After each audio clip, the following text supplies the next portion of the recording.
Hi மக்களே, இன்றைக்கி நான் கதம்ப சாம்பார் தான் பண்ண போகிறேன். வாங்க எப்படி செய்யறதை பார்க்கலாம்.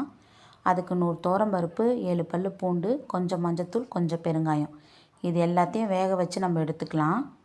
ஒரு பாத்திரத்தில் எண்ணெயை ஊற்றிக்கங்க. எண்ணெய் சூடானோன்னா கொஞ்சம் கடுகு, கொஞ்சம் சீரகம், கொஞ்சம் வடகம், இது எல்லாத்தையும் தாளிப்பு கொடுத்துட்டு ஒரு 10 சின்ன வெங்காயம், ஒரு கொத்து கருவேப்பிலை, இது எல்லாத்தையும் போட்டு நல்லா வதக்கிடுங்க. இந்த மாதிரி நல்லா வதக்கணுன்னா ஒரு தக்காளி அதையும் சேர்த்துட்டு இதோடு சேர்த்து நல்லா வதக்கி விட்டுருங்க.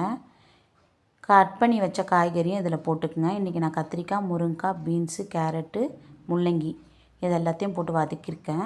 உங்களுக்கு என்ன காய்கறி விருப்பமோ நீங்கள் போட்டுக்குங்க. நல்லா வதக்கி விடுங்க. இது வதங்கிறதுக்காக கொஞ்சமாக உப்பு சேர்த்துக்குங்க. 1½ ஸ்பூன் சாம்பார் பொடி அதையும் போட்டு நல்லா வதக்கி விட்டுருங்க. இந்த சாம்பார் பொடி பச்சை வாசனை போகிற அளவுக்கு ஒரு 5 நிமிஷம் வதக்கி விட்டுக்குங்க. 5 நிமிஷம் வதங்கினோன்னே இது வேகிறதுக்காக கொஞ்சமாக தண்ணி ஊற்றிக்குங்க. இது எல்லாத்தையும் நல்லா கலந்து விட்டுருங்க. நல்லா கொதித்து வரும்போது அரை பக்கம் வெந்துடுச்சு காய்கறி. நம்ம வேக வச்ச பருப்பு மசித்து இதில் ஊற்றி விட்டுருங்க. கொஞ்சம் புளியும் கரைச்சி ஊற்றிக்குங்க. நல்லா கொதி வருது பார்த்திங்களா. இப்போ கொத்தமல்லியை தூவி இறக்கிடுங்க. அவ்வளோதான். தேங்க்யூ ஃபார் வாட்சிங் மக்களே.